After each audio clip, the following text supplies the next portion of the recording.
makes me feel like a man. You want every team to lose any other game? Sorry. Bailey Zappi just did another time. You know what? Wait. Time out. Are you kidding? That's what I'm gonna try to drop a mic.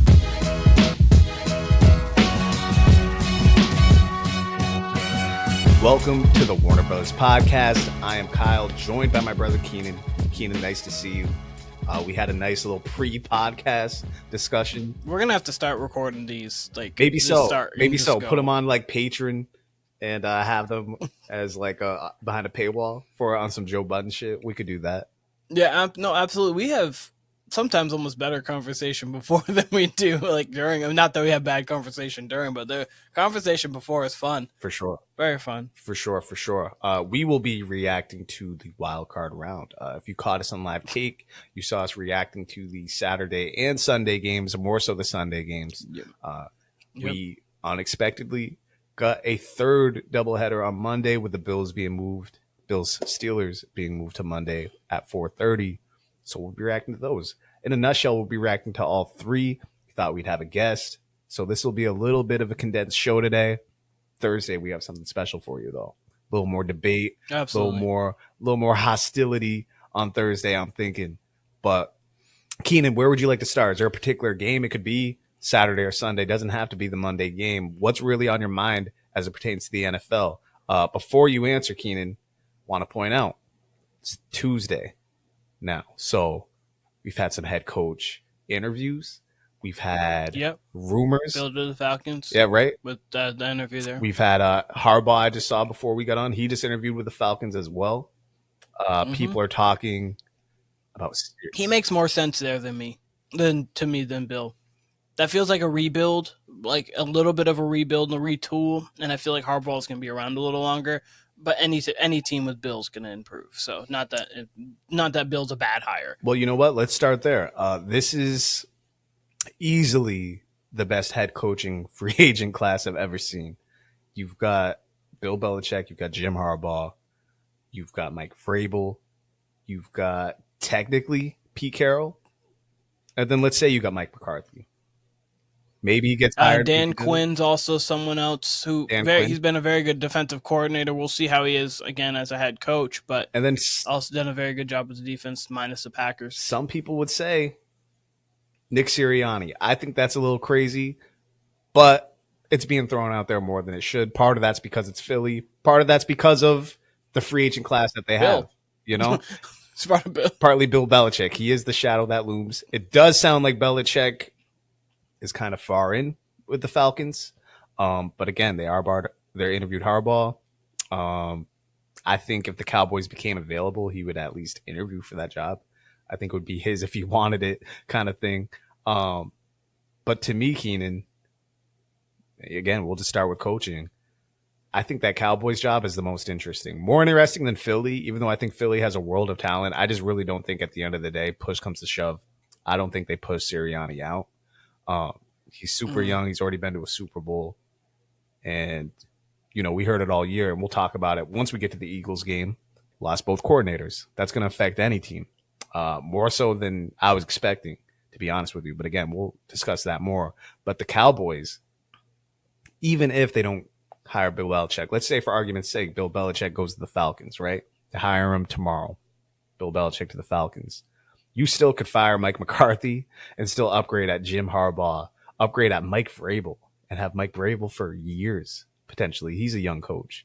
So Dallas, out of all these teams, is the most interesting to me. Yet, it's 48 hours later after the loss, the embarrassing loss, and McCarthy's still there, which I was not expecting. I would assume we'll get some sort of word on it tomorrow or Thursday, certainly before the divisional round games. So what are you thinking with all this coaching carousal, the free agent class that we have? What do you think of it all? I do agree that the Cowboys are the most interesting job, especially even with the Eagles, if that job came available. And it's because you just saw Jason Kelce retire. Congrats on a Hall of Fame career. That's first ballot unless you have 6 all-time great quarterbacks there. That's probably a first ballot Hall of Famer. He's been one of the best centers ever, of course. But they're old. Like, Fletcher Cox is old, Brandon Grant. Like, they have obviously they have pieces on the off defensive line. Jalen Carter is young. They have Son Reddick is younger-ish, but Darius Slay is old too, especially in corner Their years. defense is certainly older. Their defense is older. Their offense does have some youth to it, but AJ Brown, how happy is he right now? Obviously, he was injured, but like there was things kind of going on there. It's the same thing with Buffalo and Stephon Diggs. Sometimes it feels like a relationship's up and down. Some of that's diva receiver. Some of that could be something in the front office, something in the locker room. We don't really know. We'll know more if reports ever come out on that. I know Diggs before the season, there was a little bit of a Sean McDermott kind of alluded to there not being 100% eye to eye with everything, but we'll see there. But the Cowboys, they have a younger defense. They have a lot of pieces still on that defense. Offensively, they still have CD. They still have Dak. I know people are asking, what do you do with Dak? You have to sign him because what else are you going to do? Everybody below him, you can't, like, you're not going to get any picks. Like, you're not going to get a number 1 overall pick, and then you're basically taking this pretty much ready-made defense. I think there's a few things they could tweak, but pretty much ready-made Super Bowl defense, and you're putting a rookie quarterback with that. We don't know how that's going to go. So you're getting either an unknown. Everybody below him is below him. Everybody above him you can't obtain. So, like, you kind of are in this position where, and it's kind of where the Dolphins are with Tua, but just not to the same extent because Dak is better than Tua. Tua, you have more of a maybe we take a chance on a rookie quarterback because we don't really think his peaks are all that high when there's actual adversity with him. But so I'd say the Cowboys first. The Falcons, I think, is interesting. If the Bears do end up coming off of Justin Fields, I think that would be a good spot for him. Justin Fields, Bijan, Kyle Pitts, Drake London's also good there. You have a good offensive line. You've got some defensive pieces. Jesse Bates, one of the best free safeties in the league. So that's another job that's kind of interesting too. And then if the Eagles do come across, I would say that's one of the most interesting there as well. But I think Jim Harbaugh in Atlanta would make a lot of sense. I think Jim Harbaugh in LA with the Chargers would make a lot of sense. I think Bill in Dallas would make a lot of sense there. Or Mike Vrabel. I think having a veteran leader like Mike Vrabel would work there. Do you think Harbaugh in Dallas makes sense? Harbaugh in Dallas does make sense. We've seen he's never gone to a team and made them worse. Like he went to Michigan.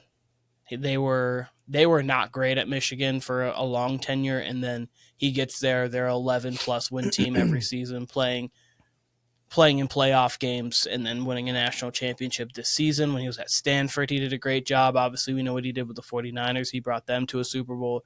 So he's great with quarterbacks, so maybe he can enhance and unlock Dak a little bit more, kind of get him into better spots, kind of like we saw Dayball with Josh Allen at times. We've seen, obviously, other coaches kind of unlock Matt LaFleur. We've seen him unlock Jordan Love, which is kudos to him, too.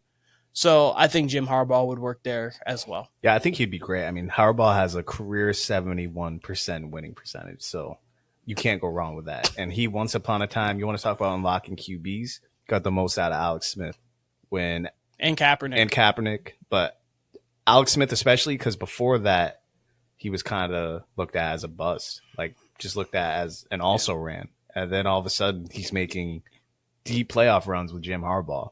And, you know, the second half of his career was really respected. He had that run with Andy Reid as well, in large part to those years with Harbaugh. So the more I think about it, the more I say that, he almost seems like a match made in heaven, specifically for Dak. Yes. I believe he's more of a offensive-minded head coach, technically. Yeah, he was a former quarterback, so technically would. It's hard, I mean, because those San Francisco defenses were so great under him as well.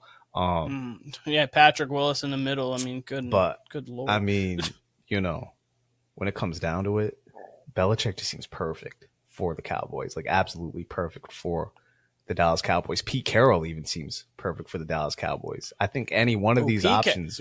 I think Pete Carroll almost is almost better than Bill for just because his demeanor I think would fit his personality, everything that his personality running up and down so much, running up and down the sidelines.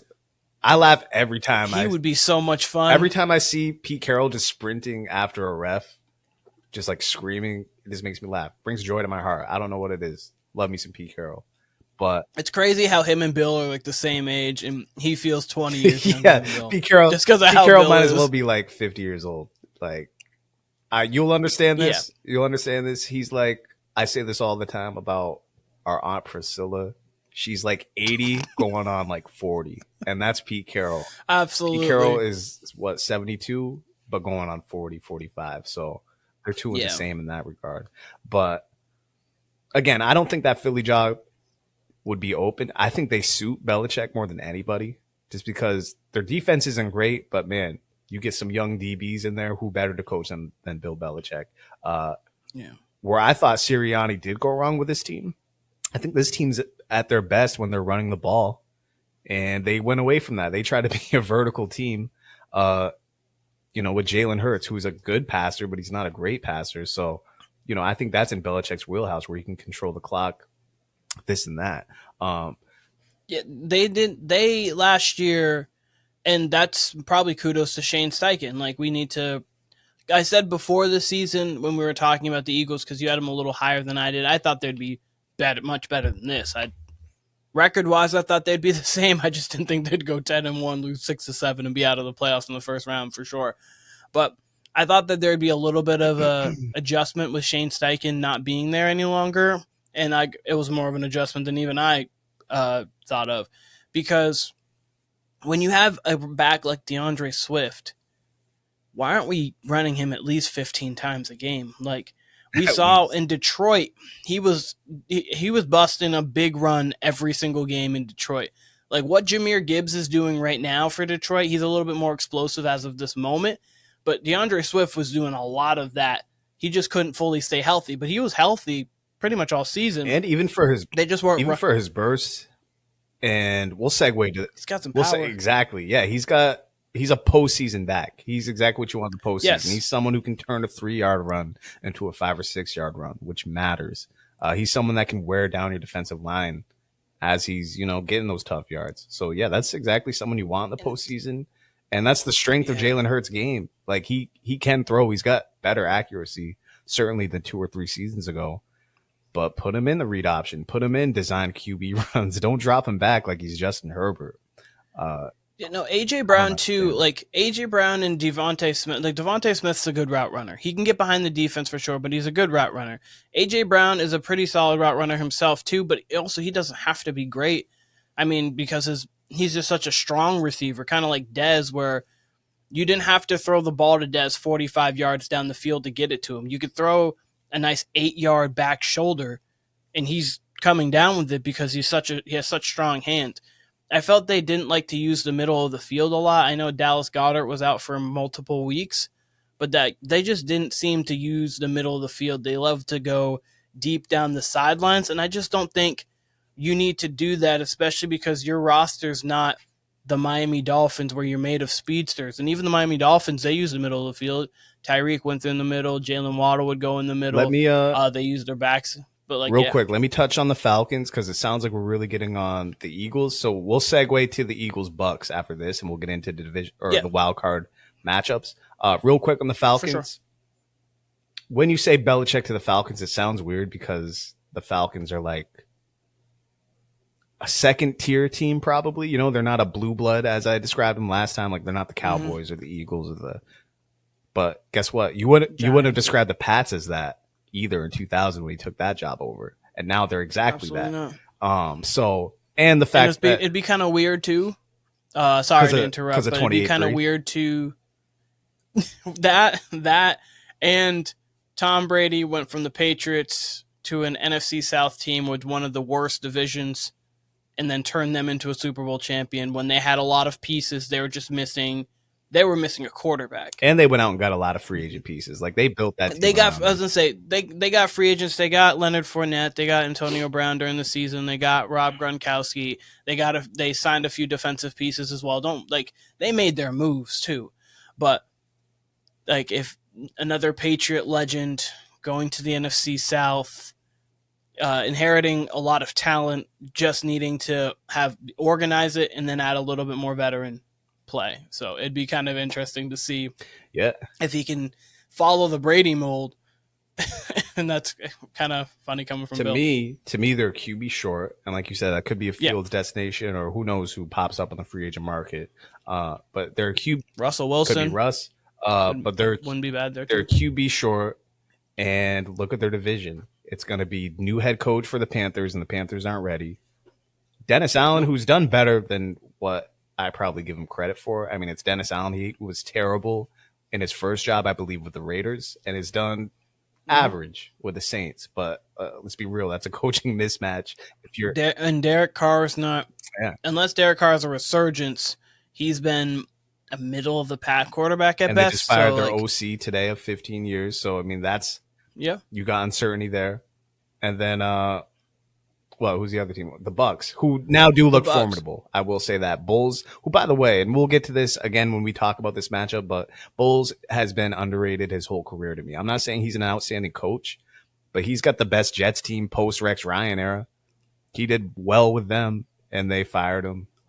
That's a conversation for another day, but I feel like Bulls has been overlooked. Like, he's not the most rah-rah guy as far as coaches go, but his teams always at least seem to be ready to play. At least seem to be competitive, even if they have less talent. And I mean, look, that defense is formidable. But we could talk about them. And look, we'll lead into it. You actually mentioned the receivers. I do want to touch on that.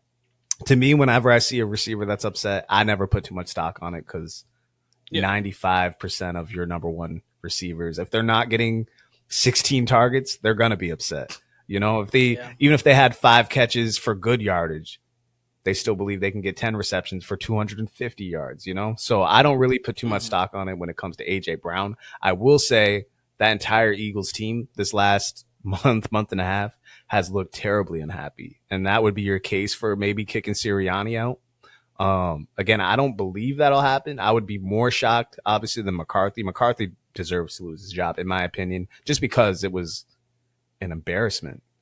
That's an embarrassment. And the Eagles looked like a clown show this last 6 weeks. Don't get it twisted. They looked like one of the worst teams in the league, truly. But, you know, that's Sirianni's second season, I believe, maybe third season. Yeah.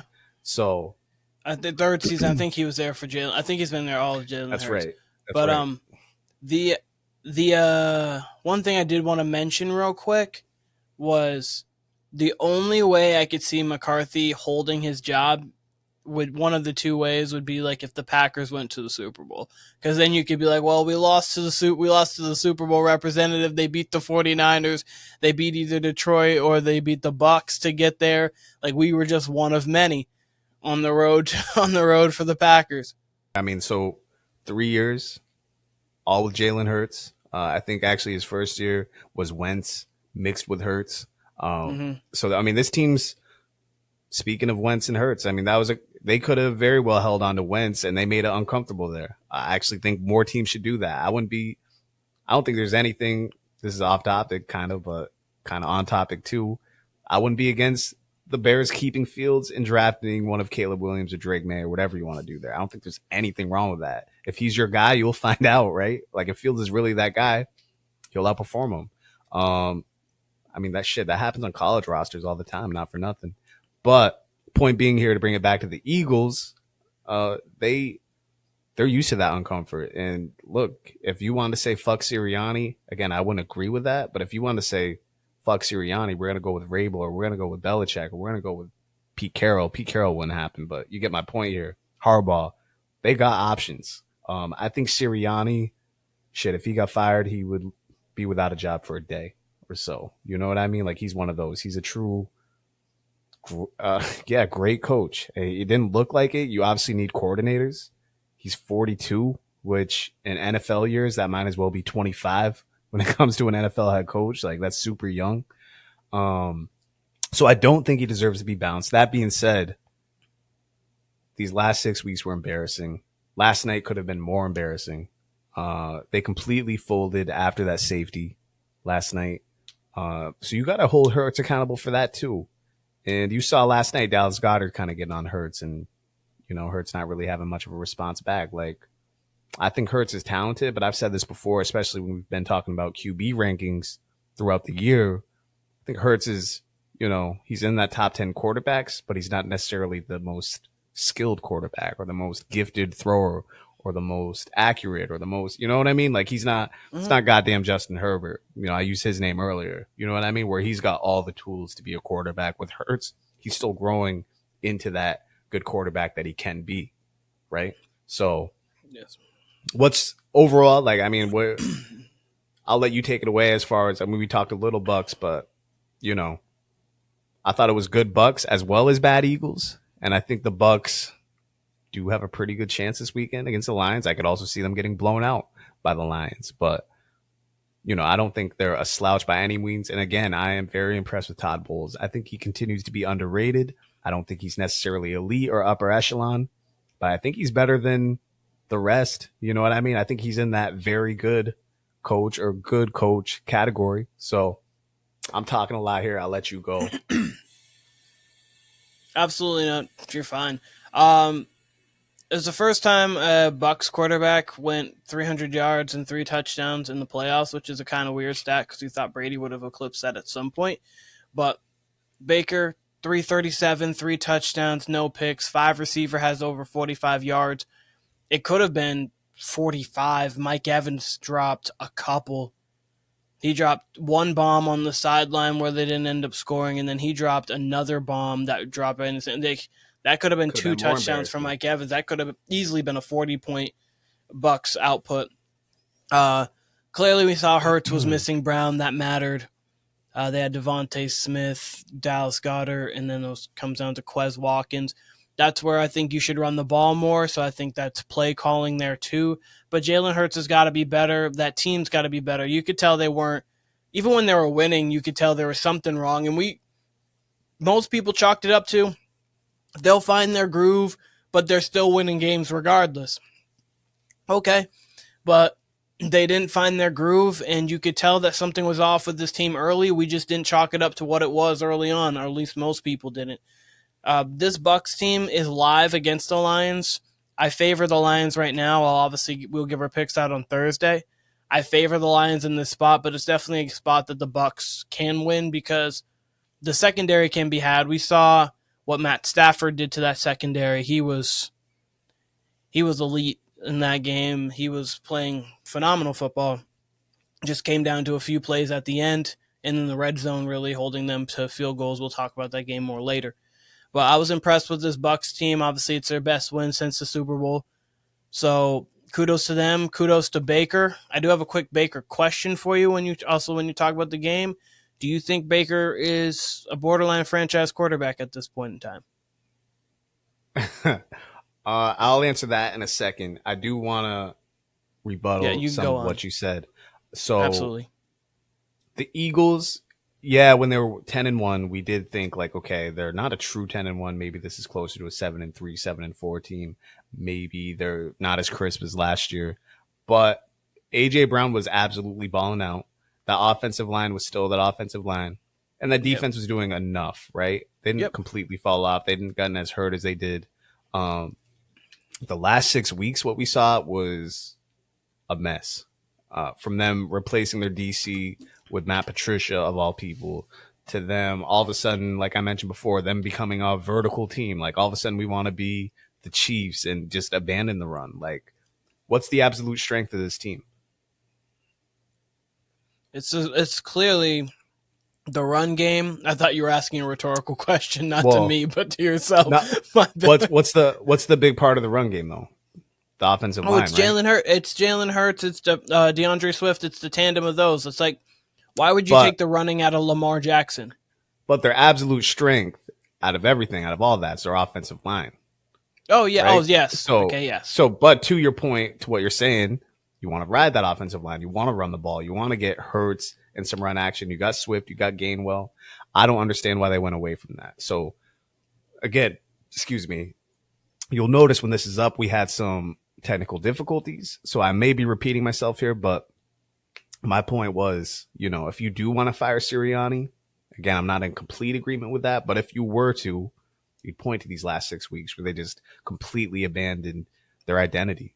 And when you don't have an identity, you don't have anything. When you don't have an identity, you're certainly not a playoff team. And the only reason they were a playoff team was because they stacked those wins. But they had those wins because they had true talent and they at least had an identity. So I don't understand what happened those last 6 weeks to the Bucks.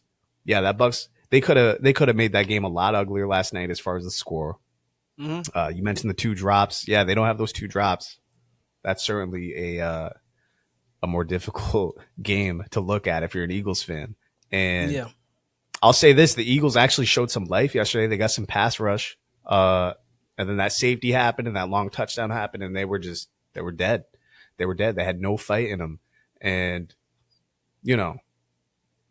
it's not a good look how they ended, but there's still a lot on that roster. I think Sirianni's still a good coach.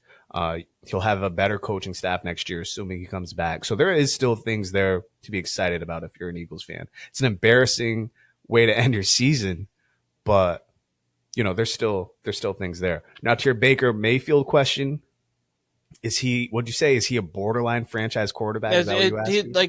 I was gonna say borderline to franchise quarterback. Is he? Would you give him a 3-year, $130 million deal, or 3-year, 110 to 130? I don't know. And the reason why I say I don't know is because you just really don't know where you're getting year to year with quarterbacks, it seems. Whether they're a young quarterback, whether they're a veteran quarterback. Flacco had success this year, right? Stroud immediately came in this year and is technically an elite quarterback by all accounts, right?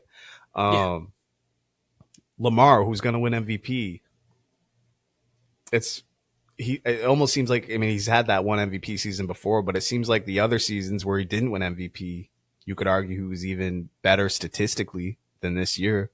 So you just I was making the argument to you a couple of weeks ago, Keenan, that quarterbacks never meant less. Like, it's still very important, but it feels like you can even win without one. Now you look at the crop of quarterbacks we have left in the playoffs, they're all great quarterbacks. So that argument kind of goes out the window a little bit, but at the same time, it just feels like people try to build more around their teams, I guess, taking more on both sides of the ball, more in the run game, maybe. It does seem like, and there are some outliers, but it does seem like you can either only win a Super Bowl with an absolutely elite quarterback or a quarterback on the rookie deal. So that's interesting too. So in the case of Baker Mayfield, I don't know if I'm necessarily affording all that money to him. I'm not sure if he's probably the definition of a borderline franchise quarterback because that's what he was in Cleveland, right? He'd been to an AFC championship game. He's pretty good. Divisional. He's better than most. I thought they made it to one AFC championship game, no? No, they lost to the Chiefs. They beat the Steelers. They lost to the Chiefs in the divisional. That was the year the Chiefs ended up playing, I believe, the Bills in 2020, and they lost. Then they won that game, I think, 38-24. So I'm bugging. But either way, he's been in big playoff games. He's carried teams, not necessarily on his shoulders, but he's led teams, obviously being the QB. He's proven to be a true leader, but I think he's exactly that. He's a borderline. And, he was almost out of the league last year. We all picked against him this year. I don't know too many people that were picking the Bucs preseason. I think everyone writ them off. And, they got a good team on both sides of the ball, and Baker's good enough. And I think that's what makes this team so scary, Keenan, is that they're not your prototypical came out of nowhere team, right? Mm-hmm. They've all been to the Super Bowl. Bowles has either, as a DC, coached in big games, or at least, coached real talent in New York. And I think he had one other job prior to this, but in New York, he coached real talent. So, like we said, Baker's been in big games. Everyone from the coaching staff to the players has been in big games. Bigger games than the Lions, you could argue. Goff's been to the Super Bowl, but the Lions are puppies in this regard. So, yeah, the Bucs are live. The Bucs, like I said, the Bucs very well could get blown out Saturday. I could see that too. But, you could tell me they, if not win, keep that close. I'd believe that too. They're very seasoned for a quote unquote came out of nowhere team. when really they were in front of us the whole time, honestly. But no, kudos to Baker. Baker's done a great job. He basically put up Tom Brady's stats last year and was honestly more effective in their offense. They weren't the most consistent team, but hey, they got the win last night. And they'll be playing Sunday, most likely, right? That's the first game on Sunday. Yeah. They'll be playing. They're playing at 3:00 Sunday. You know, I was particularly worried about his health, and he looked healthy last night. So, yeah. Hey, I think all 4 of these games are going to be fantastic games. That one and probably go ahead. I was about to say the divisional round typically is the best round of the playoffs. Obviously you're more anticipating the games as they go on. But like when it comes to just pure grading the football games, you typically get some of your best games in the divisional round. So I'm expecting a huge weekend. You get both 1 seeds, and then you get either worthy competitors, or you get whoever advanced. Like the Cowboys didn't necessarily advance, but the Lions are worthy to be there. The Bucks now are worthy to be there. You know what I mean? So the Packers deserve to be there the way they're playing. So Packers deserve to be there, absolutely. So I could see a world where that Niners-Packers game is a blowout, but they're similar to the Bucks in the fact that LaFleur's been in big games. The rest of that team necessarily probably hasn't been. They're young and too dumb to know any better. You don't know what you don't know, though, which is kind of the You don't know what you don't know. You don't know what you don't know. That's true. That's underrated and overrated in some sense, because in the NFL playoffs, it does mean something. But at the same time, we just seen Jordan Love and CJ Stroud do their damn thing against good teams, against good defenses.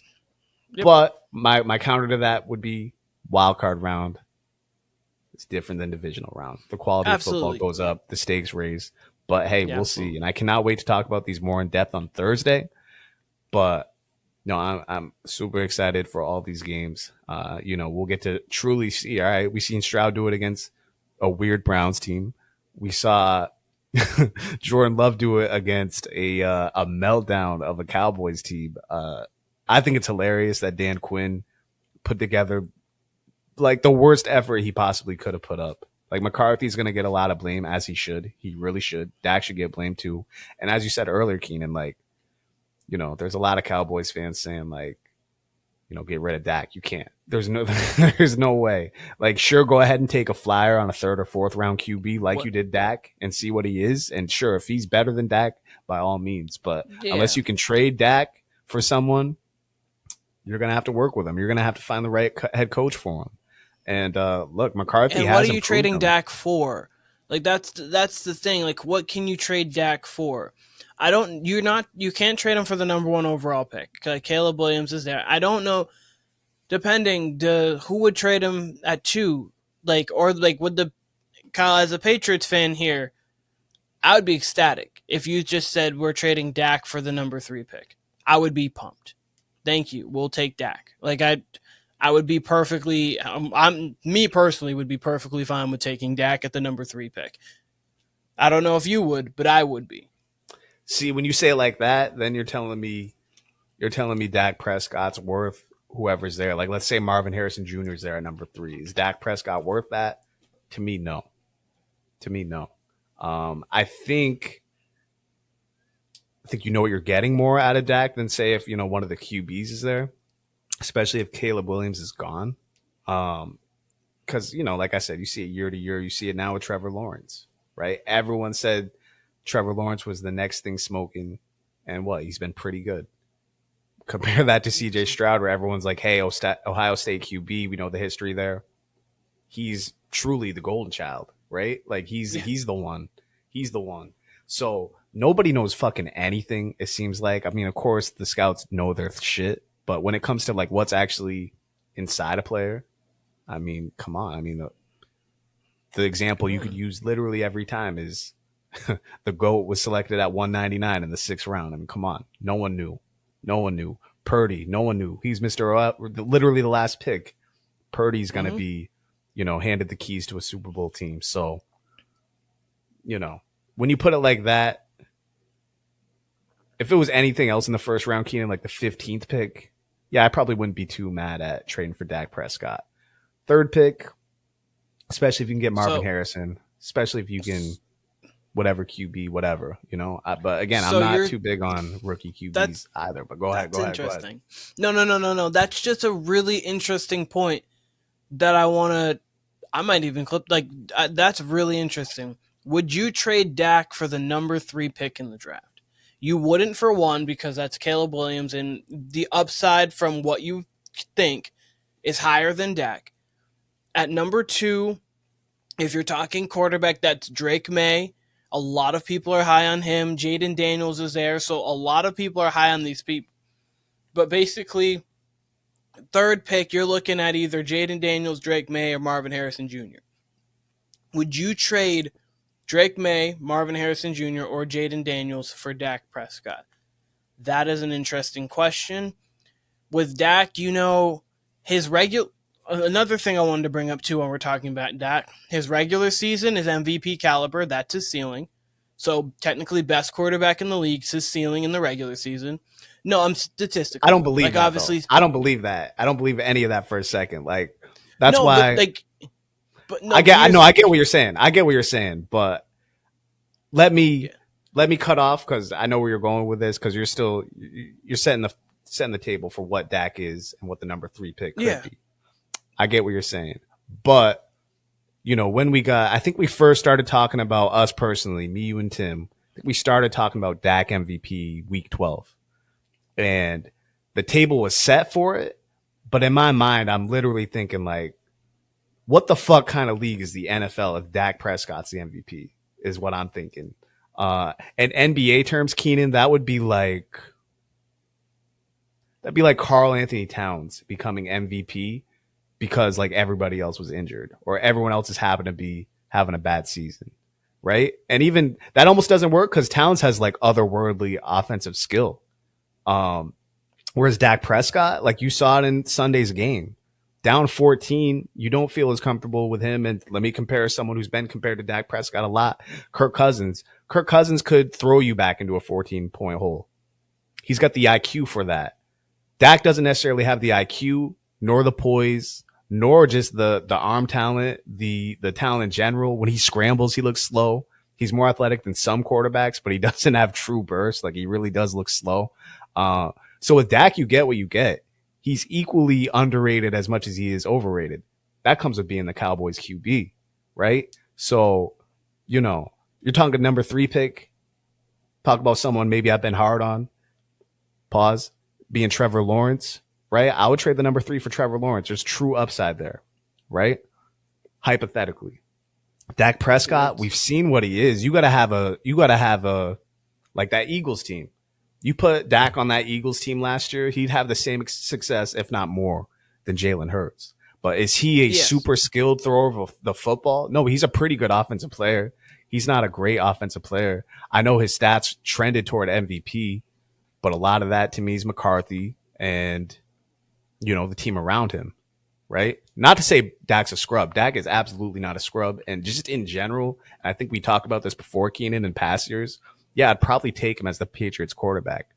But you better have all the talent in the world around him. Otherwise, you're not getting over the top. That's how I view Dak as a QB. Okay. Absolutely. And absolutely, that's fine. He is 2021 and on James Harden. Where at that, and what before, I'm not saying before, because before James Harden's regular season stats were so otherworldly, like you could compare those to like some of the greats. I mean, obviously the 36 a game, you saw that. You saw a lot of his statistical categories dropping 60 in games and things like that. But where Harden, you look at him and you're like, I think that could be a top 10 player. But then in the postseason comes along and you're like, that's just not him. So that's what Harden is a top 10 player. You talking about like during that time, he was certainly top 10. No. During 2015 to 2020, top 10 player. Absolutely.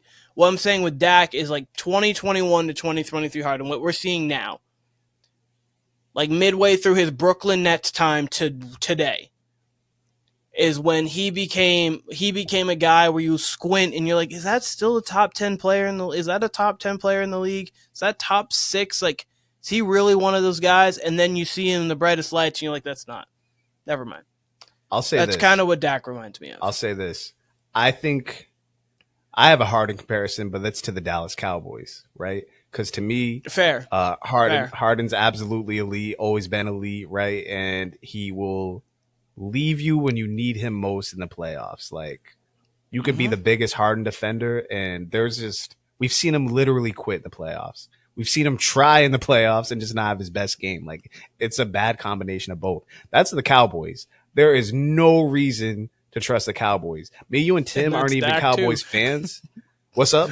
I was to say that, and obviously you said Cowboys. That just encompasses Dak too. But yeah, it encompasses Dak. I'll bring it back to Dak in a second, though. I'll bring it back to Dak in a second. But the Cowboys, you can't trust. I was gonna say, me, you, and Tim each all had them in the NFC Championship game, I believe. No, I had them in the divisional. I had them losing to Detroit. Did you? Okay, but you obviously had him a contender for that. Oh yeah, close game. But I'm not a Cowboys fan, but me and Tim are sitting here with egg on our face over it. Like, why the fuck would we believe that? Why would we believe that? Like, now we see, even if they made it past the first round, they probably would have lost next week. We can't even say that because they got blown out this week. They even put up a fight this week until late in the game. And again, if you saw us on live tape, you'd see me kind of giving Dak praise because I thought he battled a little bit. For all his ability, I thought he battled. I thought Dan Quinn was culprit number one. If we're doing blame pie, I think Dan Quinn gets the 60% piece of that pie. I really do. But to bring it back to Dakota, Prescott, Keenan, I think if he was on any other team that's not the Cowboys, everyone would be talking about how underrated Dak is. Talking about why isn't anybody talking about Dak enough? Oh, maybe he doesn't have the most success in the playoffs, but we need to get him more talent, kind of thing. I think that's how we'd be talking about Dak Prescott if he wasn't on the Cowboys. The fact that he's on the Cowboys, people automatically look at you like you're a top 10 quarterback, which he probably is. But again, I mean, we got to remember he was a 3rd or 4th round pick, which doesn't necessarily mean anything necessarily. He actually did have a successful college career, but he is a limited quarterback. Kirk Cousins, who was also a 3rd round pick and is endlessly compared to Dak. I just want to, but Kirk Cousins is more Jared Goff. Like, Jared Goff and Kirk Cousins have true reads on what the defense is doing before the play. Maybe Dak does too, but Dak locks in on his number one guy a lot. We saw him doing that a ton in the first half there. Him and CD just not being on the same page. I don't think you get that with Goff or Cousins and, not saying Cousins is incredibly athletically gifted because obviously he's not, but man, he can at least throw you back into a game. He can at least get you back down from a 3-score game. Probably not in the playoffs. He's not the best postseason performer, but Dak just doesn't have as much ability as that, or even a Jared Goff. He just doesn't. He does have more ability than probably 85, 90% of the quarterbacks in this league. But for a Super Bowl quarterback, you better have what they had on offense this year in Dallas and then some. You better have the right coach and then some. Mike McCarthy's the right coach for the regular season probably, but probably not for the postseason. So in the case of Dak, Mike McCarthy needs to coach, if you want him to win, needs to coach adults. Like, and I obviously, like, I'm not trying to make it sound like these aren't grown men, but I mean, he needs to coach button up teams that already have identities, who know who they are, and then Mike McCarthy can kind of lead them into what they need to be. A team like the Cowboys, they need a true man's man adult, which is why I think Bill, Jim Harbaugh, Mike Vrabel, in my personal opinion, I think that because I just feel like sometimes they become unraveled, undisciplined, and they're scared. I think you need a man to just say, what are we doing? I don't even think it's that with Mike McCarthy. I don't think it's that he can't coach. He could coach a team like the Cowboys anyway, right? I mean, he coached Aaron Rodgers and he coached the Packers to a Super Bowl, right? I just think he wasn't right for the Cowboys job, right? Just specifically the Cowboys. Like, he probably shouldn't be the coach, but you'd have to look at the candidates at that time, Maybe they should have went hard at Jim Harbaugh, right? Threw him in the bag while he was in college kind of thing. Sean Payton, yeah. Well, at that time. Yeah, we thought think most people thought Sean Payton would have held out for that job. I thought he would have taken another year or at least even, waited for that and the Chargers job. And he didn't because, that was ready-made for him. But McCarthy's had real regular season success. He's proven he could coach. But the Cowboys, he just never made sense as the Cowboys coach, especially coming off Jason Garrett. But I see what you're saying, but I think in general, just that's not someone who you want for that team. A team that's going to be scrutinized to that level where the expectations are just ridiculous. Like, ridiculous. And that's kind of where I'm falling with Dak Prescott too, Keenan, because, like, he is the quarterback of the Dallas Cowboys, but he's not that guy. He's not even as good as Romo, right? Romo had all the ability. He was more unlucky than anything. Mm-hmm. But he was close in these games. They weren't even close in this game on Sunday. But again, that's more Dan Quinn than anybody. But in general, Dakota's a pretty good quarterback. He's not an all-time great quarterback. He's not an elite quarterback. Once upon a time, this argument was the same for Joe Flacco. But Joe Flacco can straight up throw the ball down the field. Dak's not necessarily that guy, right? Joe Flacco's the exact opposite of Dak. The problem with Joe Flacco was the regular season. We were like, what are we seeing? And then he got into the postseason, and we're like, oh, this is why he's good. It was the same thing with Eli for the most part. You're like, regular season, it was like he had a couple of years where he was like, oh, it's pretty decent. And then you're like, oh, postseason-wise, it comes around, and he's like, oh, this guy can play. Like, is he elite? Like, the postseason's here. But they didn't have the regular season. Dak, if you go through his regular season numbers, even other than this year, sorry, I'm just going to quickly, but if you go through, and you're like, okay, great. And then postseason, not great. Go on. No, I was going to say, fun Flacco stat, tied for most road wins in NFL history in the postseason. Number one being Tom Brady.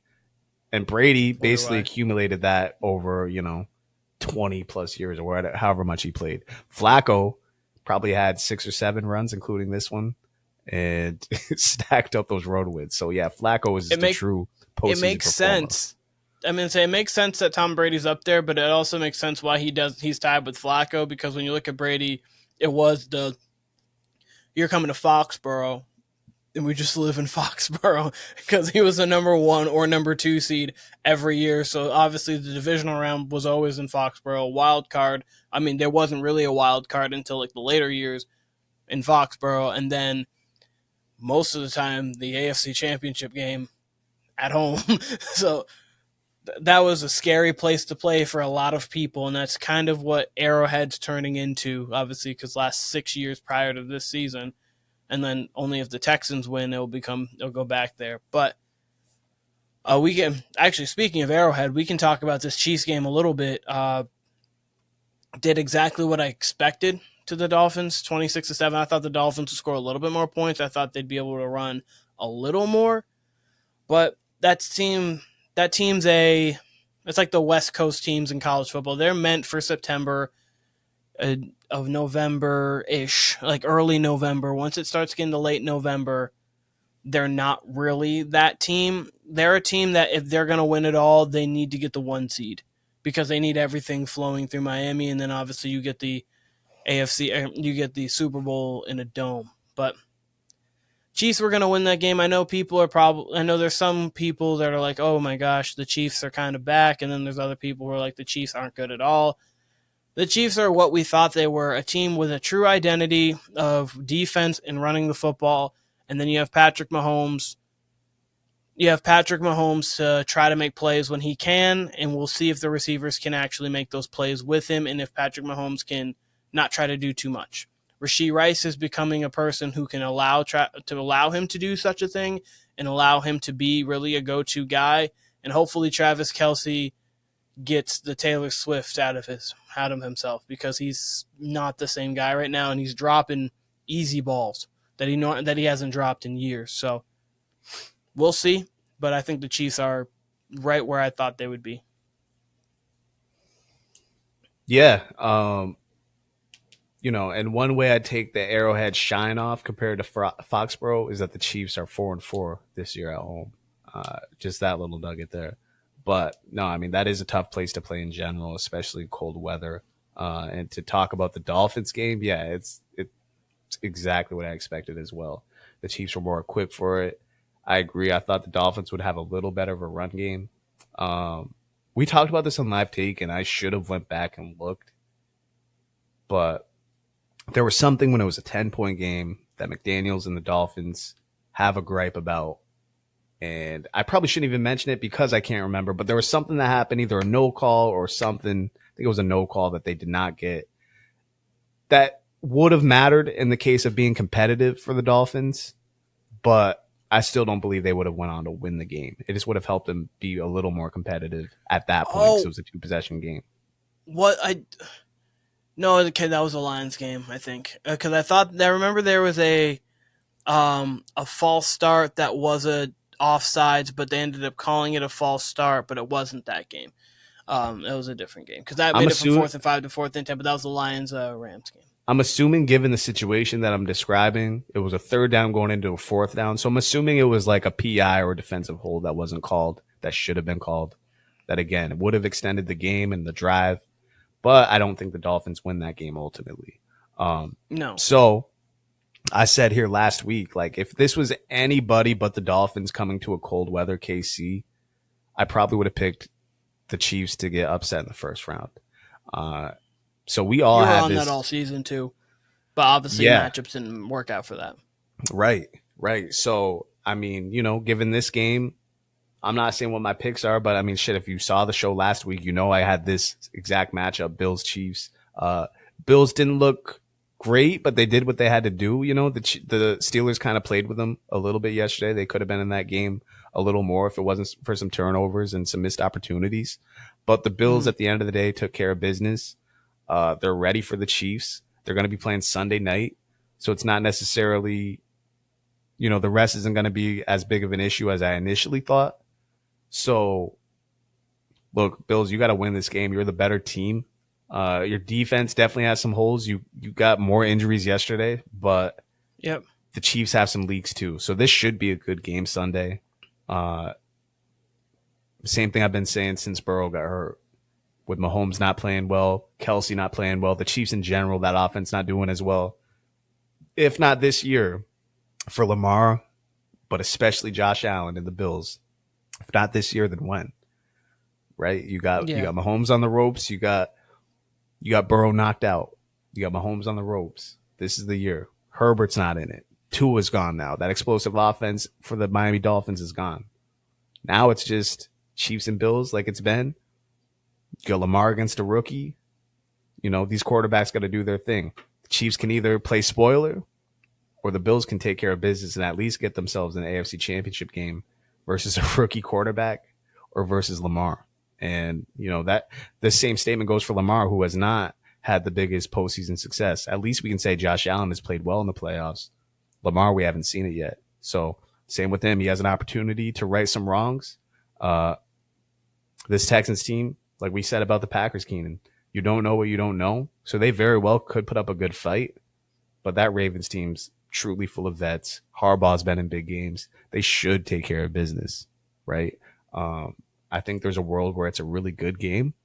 But, hey, this is, for specifically Josh Allen and Lamar, Keenan, this is a huge weekend for them. They can really cement themselves and really elevate themselves in a way that puts them in a position, of course, for Super Sunday. So those two, more than anybody, including the NFC side, those two quarterbacks I've got my eye on. Of course, Stroud, of course, Jordan Love, of course, the Lions. Like, that's a great story. But, I've been on this pretty much since, like I said, since Burrow got hurt. Those two specifically, you got to do it this year, because if not, when? There's no excuse. That doesn't say there's so many. I think every single quarterback has a cool storyline right now, which is really interesting. Obviously, with CJ and Jordan Love, it's these two first-year starters, one being a rookie, one not being, but these two first-year starters looking to be already top 10 at their position, balling out right now, and they would be going from playing top 5 defenses in the league, beating them, to then beating the number 1 seed, which also have top 5 defenses in the league, and doing it on the road. I mean, Packers both. Houston had a home game. It'd be crazy. You have the Mahomes, Allen, People calling it this version's Brady Manning. I think it's more Burrow Mahomes just because both have kind of won. But again, whatever. You have great quarterbacks going at it. Allen needs to get to a conference championship game. Mahomes trying to keep cementing his legacy of being one of the greatest ever. Jared Goff getting to the championship game would be amazing for the Lions and for him too, kind of showing why that Rams trade wasn't only a one-sided trade. Bucks, Baker Mayfield, team no one expected at all. Midway through the season, getting to and back to an NFC championship game, Baker for the first time. And then Brock Purdy, that was the other one. Lamar Jackson, obviously, him getting to his first championship game and really trying to cement himself as one of the great quarterbacks. And then Brock Purdy, how good are you? Conversation. Like, where are you really in the quarterback hierarchy? Are you just right place, right time with a really good team and you're just doing what you need to do? Or are you really a quarterback who can be a difference maker on a championship level team? So a lot of great stories, a lot of great quarterback play, and a lot of great things coming up. So I can't wait. You've seen that video, and now it's kind of a meme of like, it's this dude. I don't know if he used to be in the army or what, but he's like saluting the TV as the national anthem's on, and he's like crying. He's got tears running down his face. Like, it's just all OD. It's extra. That's the point of it. It's like comedy, really. You know, I mean, he's no, not. I'm a loser and probably I have not seen that, but go on. It's just kind of a niche one. Like, if you've seen it, you've seen it. Point is, that's going to be me before these goddamn games come on Saturday and Sunday. Like, that's how excited I am. That's how much I'm looking forward to these games. Cause I mean, these matchups are just great. The storylines, like you said, there's storylines all over. And that's the thing. Like, we all picked against the Packers last week. I think we all thought there was a world where they win, but you know, if they win, it's a 3-point game. It's a shootout. They got the ball last. Oh my God. Did you see that? No, they fucking won, right? Like, they outright beat the Cowboys. Same with the Texans, outright beat the Browns.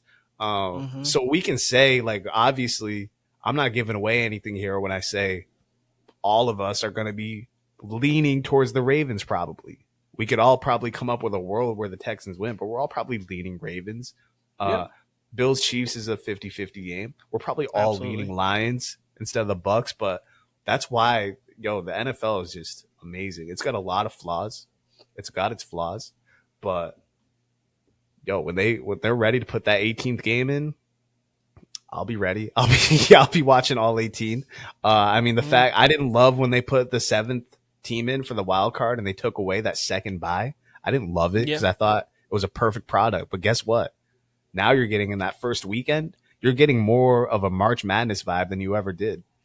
That first weekend's March Madness, okay. I mean, I especially mention all the time, week 12 on separates the boys from the men. Thanksgiving on separates the boys from the men. Now it's almost seeming like, okay, once you get past wild card weekend, that divisional round now all of a sudden has its almost AFC championship, NFC championship feel to it. Like, the divisional round has more importance to it. Not that it wasn't important before, but now it's like, I don't know, it just feels even more difficult. And I see you nodding along and it seems like you agree. And I don't know, the NFL just continues to just seem to know how to win. I want to give Duke a shout out. And really, this is just a shit on the NBA more than anything. Because we were talking about our fantasy league and, as you know, we threw it together basically within 2 days. I think we even talked about it on this podcast. Yeah. And he was saying like what he'd do different for next year. And he was saying, much like us in general, how tough it is with the NBA because of the load management and this and that. And he made a great point. And again, this is just a shit on the NBA. There's really no other point than this. And I say this as someone who loves basketball more than football, but I love the NFL more than the NBA at this point. It's just what it is. But he was saying, like, you needed 82 games back in the day because that's how they earned their money. The contracts weren't astronomical. Now that you got players making $50 million who are role players, what importance would you have to the regular season? I say that to really say I hope, and it won't happen, but the NBA kind of sort of does have an NFL model now with their hard cap. So in that event, they do you're going to have more player movement as far as role players. But man, almost seems like the NBA should have a franchise tag. That's a conversation for a whole nother day. I think then they could compete with the NFL if you really could keep players and whatever else. I just want to shit on the NBA. That has no point. My point is here, the NFL is a perfect product. And Keenan, one of these days, again, I'm going all over here, but I'm going to make a pitch to you about the UFC because the UFC to me is the closest league to the NFL out of any sporting league out there, at least in the United States. So Okay. that's for another day. That's off a tangent. I started with fucking quarterbacks in the NFL and ended with the UFC. I'm going to let you respond. I think that the NBA franchise tag would add a very interesting wrinkle to everything. You wouldn't be able to like cry your way out of somewhere because you would just be able to franchise them for a year more. Like a lot of these younger contracts, obviously. So I think that franchise tag would be cool. I don't think the Players Association would be for it, but I really wouldn't care. I think it'd be great for the product and great for the sport because when you have people who are homegrown, it just changes the feel for it. So, like, your latest example would be Steph and the Warriors, kind of, or actually, your latest example really would be the Nuggets with Jokic. It's like, okay, you see him really grow as a Nugget, and you're like, oh man, it's nice. The Nuggets found their superstar. Jamal Murray, they brought him up. Michael Porter Jr., he was supposed to be the one pick. His back injury, I think they got him at 14, was it? I think they ended the lottery roughly around there, wherever it was. Like that. But anyway, so you see that team, they build like their farm system, and it's nice to see those teams win. And then we've talked about, like, we were talking a little bit before the podcast about the 16-17 Warriors, and it was like we knew they were going to go win, or like the Heat. Outcome. I was going to say, looking back on it, it was more competitive than I thought it was going to be when they first got together. But the big three Heat, you're like, we said the same thing. Okay, you've got prime Wade, prime Bosh, and prime LeBron on the same team. Okay. We know there's multiple championships coming out of that franchise, regardless. I don't want to turn this into an NBA conversation, but I do want to say this. In a world where Jaylen Brown is what I don't know the contract off the top of my head, but it's like $60-70 million player, right? Jaylen Brown, and he's pretty good. He's an all-star player, even all-NBA player, but in the breakdown of players, in the echelon of players, I think he's top 25, right? Mm-hmm. Certainly not top 10. He's $70 million. There's going to be a world where, like, so Michael Porter Jr., maybe he deserves it, maybe he doesn't, but his next contract, he'll probably be in the Jaylen Brown ilk. Eventually, if things keep going the way they do, Keenan, your seventh man's going to be Jaylen Brown numbers. Again, I don't want to make it a whole NBA conversation. It's more of a, maybe we'll bookmark it for later. But how does the NBA sustain when eventually, it's not even down the road because it's going to be now where you're going to have seventh, eighth, ninth men making 30-40 million a year. We're already at that point. But when they start making 70, which is even more astronomical, like how does that sustain over time? Like it doesn't. So I'm still continuously worried about the NBA, but we'll save that. We'll get more NBA in here soon, but it was on my mind today.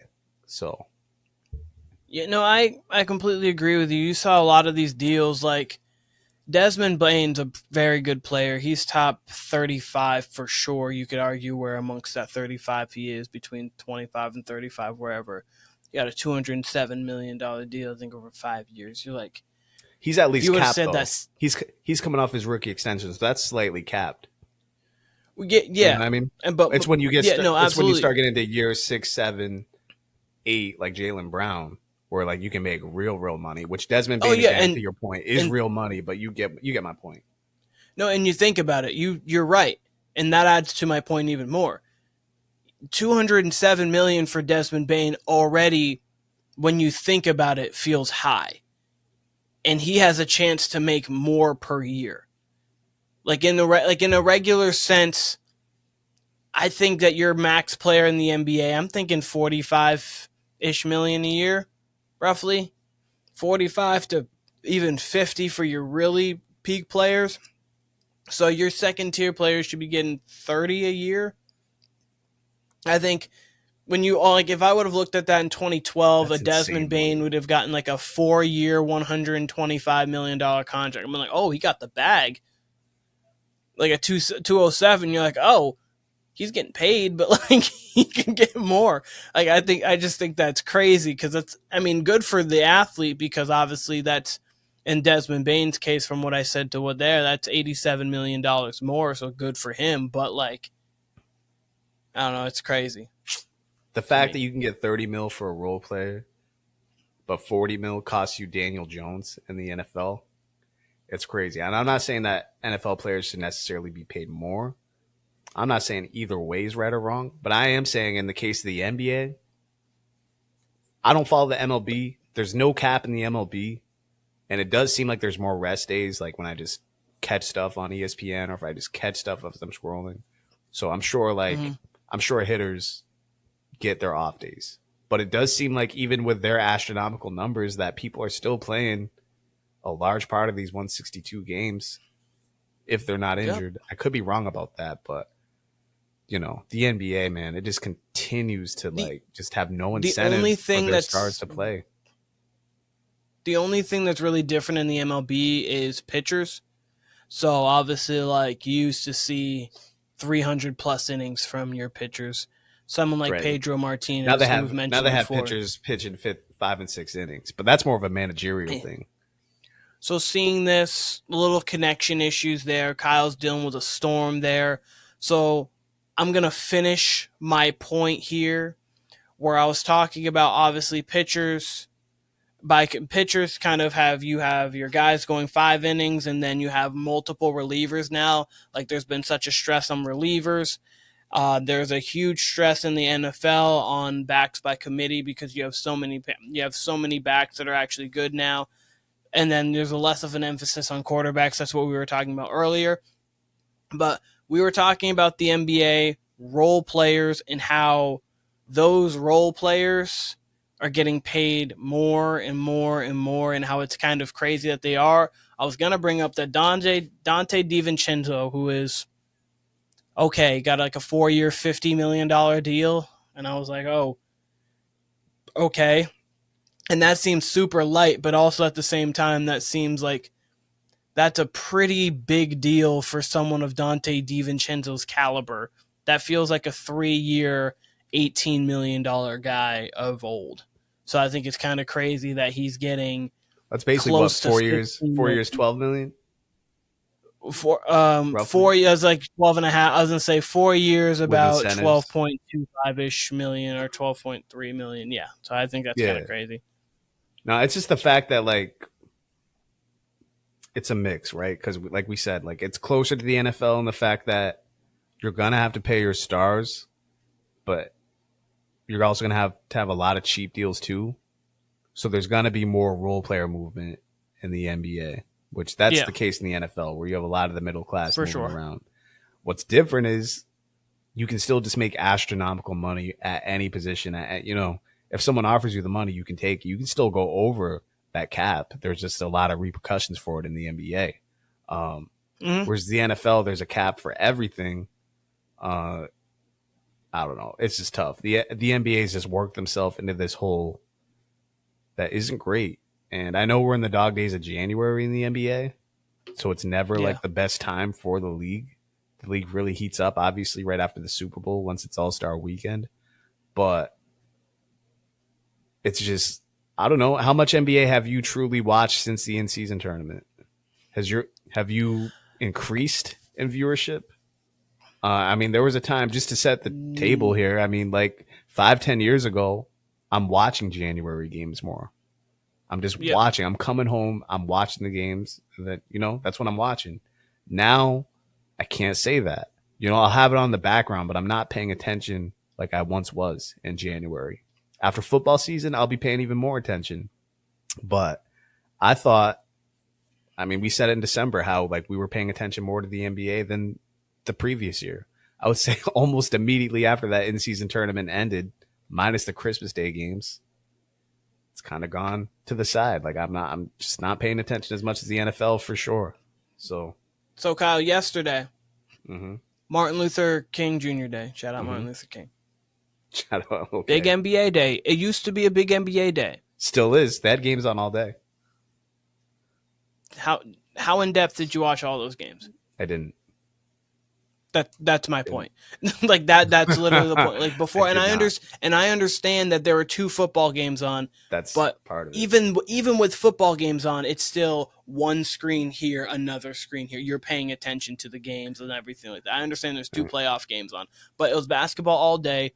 Martin Luther King Day was another like holiday slate, and then you had that, and you had that, and then in a couple weeks from now, right after the Super Bowl, you get the Sunday and Saturday night ABC games, and you're like, okay, this is primetime basketball, and you're excited. It's been going downhill since 2016. I understand Steph took the league by storm, and that was a lot of the reason why you wanted to watch 17. it, but then you had other teams. What? No, I meant 2015, 2016. I'm saying it's gone downhill since Durant made his move. So gone downhill since once that season was over, since 17. Yeah, I think it's a direct correlation to that, because I think whatever casual fans you had, they're like, okay, fuck this. You know what I mean? Which I cannot blame them. And I feel phony because they watched I feel 17, and then from there it was like, we've seen it. Yeah. No, and I feel phony because I feel like I'm still a diehard NBA fan, but I definitely feel like I'm turning into a more casual diehard, right? Not completely casual, but a casual diehard at least. I definitely feel like September to February, I'm all in on the NFL. I'm all in on the UFC year round to some extent. And the NBA feels not a distant third, but it feels third. And I feel like mid-February to June, I'm all in on the NBA. It's just not October to June like it once was. So, it is like what it is. Opening 2 weeks of the NBA season, you're into it. This in-season tournament made you into it. But this is where we bring up, and this is the last thing I'm going to say before we go do our things, but this is where we brought up having a second in-season tournament close to the All-Star break. I think that makes things interesting. I think you having on the All-Star game's boring as it is anyway, because players aren't really incentivized to play. They get a lot of money, and they're not going to. There's really not players pushing just for basketball. Yeah, no, there's not players pushing for very strong showings. So, in one sense, as I want to see stars in the dunk contest. Other times it's like, okay, maybe a Max McClung's going to give you more of an effort because he's trying to show off and actually show that he can at least be in the spotlight for a weekend. So, it's almost a double-edged sword in the sense of that. But then you're like, okay, well, we still have Ja Morant sitting. I mean, obviously he can't. He has a torn labrum. But, we have Zion sitting there, and we're like, oh. I think he'd be pretty cool in the game. Like to see you, to see you touch rim, Zion. It'd be pretty cool to watch you, Zion. That'd be fun. But anyways, if you just have the dunk contest, sure, switch it with the 3-point contest because that matters more, and you're gonna get stars to shoot in the 3-point contest because there's nothing physically taxing, and you're not risking injury really. You're just putting up shots and seeing if I can shoot better than you. And then Sunday, play the championship game of the in-season tournament. I don't care to see these stars go around and waltz around and do nothing any longer. It doesn't mean anything to me. I cannot wait to complain about All-Star Weekend like we just did. You got an early preview of that. But I can't wait. We will be complaining about it in about, 3 weeks? No, 3 weeks is probably the Super Bowl from now, technically. So about 4 weeks. Guarantee death, taxes, and the Warner Brothas podcast complaining about the about the NBA All-Star game. You can book it. Put a stamp on it. Yeah, it's all terrible. And last year was one of the all-time worst. So I don't know. The good news is, it's All-Star Weekend in Indiana, which is kind of abnormal, but Indiana's a big basketball state, so I think they will deliver. Also, Indiana's Utah. Yeah, for sure. Indiana seems to be, or Indianapolis specifically, seems to be a city people call underrated. So, I think they'll do a good job. Maybe it'll have a vibe to it. I say that to say the next 2 years are Golden State, the Bay Area, Yay area, and then the year after that, it looks like it's going to be LA with the Clippers opening up their new building. So that'll be cool. That'll be, I don't know why they sent it to Utah last year, and Miami it's never had one. Miami has just straight up never had one, or they've had one in the 90s. It's one of the two. Either way, It was back in the 90s. I think they had one. It might. I need, as long as Steph does a 3-point contest next year, I'm fine with it. Like that's a man. I'm assuming he would. He can't not. I'm assuming he would. He can't not do it against your hometown. The fact that Miami can still obviously shoot. The fact that Miami has never had an All-Star weekend since the 90s, or that's disgusting. There's literally no reason for it. I know Boston's trying to get one. Even they would make sense to have one before Utah. Boston's not the best layout of a city, but it makes sense. I mean, come on, it's Boston. It's historic for the Celtics, and the crowd would bring it for sure. Even though you'd have a lot of transplants, but that's besides the point. I did also see Keenan at the Indianapolis airport. They're putting in a gym, a basketball court, for an attraction for that All-Star weekend. And I almost want to fly in just to play, get some run-ins. That's what people are commenting. They're like, wait, so people are going to get runs in before their flight? People are going to tear their ACL before their flight? So, yeah, I might just have to catch a flight to Indianapolis and get some runs in or something, because I don't know. That just sounds that'd be fun. Hilarious. It sounds ridiculous. I don't know why the hell they got a full basketball court in there. That just seems like a recipe for a lot of things, mostly comedy, but who knows? But I don't know. I'd be very interested to see that. But look, so, Kyle, just want to quickly tell you. Sure. So it was in 1990. It looks like the dunk contest participants: Kenny Battle, Rex Chapman, Sean Kemp, Scottie Pippen, Kenny Smith, Billy Thompson, Kenny Walker, and eventual champion Dominique Wilkins. Magic Johnson won All-Star Game MVP, and I believe that would have been Craig Hodges going on one of his three-peats for 3-point shooting. I can check it out, but That was the weekend in 1990. Is the only one they've ever held in Miami. Yeah, I mean, look, they should. Oh, Mike was in the 93 point contest. Oh, that was the one. That was the one. The one. Look, the Super Bowl's kind of figured it out, because they, no offense to Brandon Petty, but they had the Super Bowl in Jacksonville one year, and it's a warm weather city, but it feels like the Super Bowl should only be in New Orleans, Miami, New York if you got a dome, which they don't. The fuck else? Vegas, obviously now. Dallas, Houston. That seems like the only places the Super Bowl should be, and they've kind of figured it out. They really do pretty much seem to rotate it between those 6. San Francisco, obviously, LA, they'd have it in. They seem to rotate it, right? That's how the NBA All-Star Game needs to be. Again, these complaints are a little earlier in the year for you, but it really should only be Miami, the Bay, LA, Vegas. They've held it in Vegas before. You can hold it in Dallas, Chicago. You could actually do a little more with the NBA, because you can do the cold weather cities. Houston, they've been had it in Houston, but there's no reason.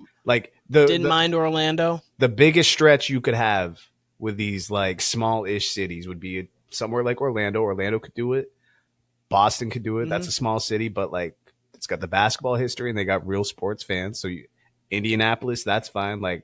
There's no reason why New York's only had, I think, one in the last 30 years. I think they had it in 98, and they maybe have had 2 since then. Maybe have had 2. I think only one, though. I really think only one. Cool too. DC hasn't had one in forever. Philly hasn't had one in forever. I don't understand it. I really don't understand why they, no offense to anybody from Utah, but why did they give Cleveland and Utah one? Why did Cleveland? And Cleveland's actually okay. I don't want to say that, but for the 75th anniversary, look at me complaining about shit that doesn't matter. This shit does not matter at all. It does not matter. Does not matter. Actually, I think there was correlation, because I think the 50th anniversary was in Cleveland, and maybe that's why they celebrated it. But again, this doesn't matter. Who cares? It should have been in LA or Boston. This hoodie has me hot with all these fucking lights, so I'm sweating. I had to fucking shovel my car out of a snowbank today due to the storm. This storm has fucking ruined this show 2 or 3 times. So yeah, I'm just going off on tangents at this point, and it's almost 12:30. So look, I wanted to talk more football. The weather hasn't really allowed it. We will talk tons more football on Thursday.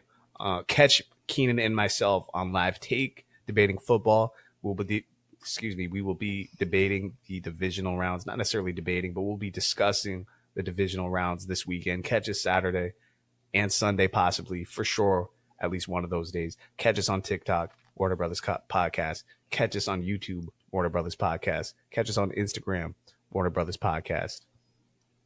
We will be back Thursday. We will have a fun show for you. I know Keenan's got more of his lists that bring up a lot of Last debate. time I had my quarterback list of top 14. We've trimmed that down to top 8. And, I was like, you know what? Let me preview it here a little quick. I put top 8 quarterbacks, top 8 running backs, top 8 wide receivers, top 8 tight ends, top 8 defenses, and top 8 teams left in the playoffs, because I love to make lists, and lists gets people talking. People were up in arms for about a week. I still get comments after a week like, what are we doing? This kid never make a list again. Hey. Sorry, making a list again. This is just a fan talking. No, I promise you I do my research, I do my stats, but yeah. No, I'm excited, and I can't wait to show this off, and I know there's a couple rankings on here that I'm going to have to defend, but gonna be a little bit of controversy. The ever polarizing list of Keenan Warner. Listen, me and Keenan will be back Thursday. Tim will be back Thursday with us to talk NFL. We might have a guest or two. We don't know yet. We're still working. We're still in the lab, so we'll see. But you will for sure see me, Keenan, and Tim on Thursday. Yep. I can't wait. I'm sure on behalf of the public, I'll be debating Keenan on some of these lists. But we'll see. Maybe we'll be in full agreement. Who the hell knows? But Thursday should bring you a connection-free, issue-free show, and you won't want to miss it. So, Keenan, great talking with you. We'll be back Thursday. Let's get out of here before we get cut off again by this goddamn storm. I'm Kyle. Stay safe. This was Keenan. We're out of here. We'll see y'all Thursday. Like a man.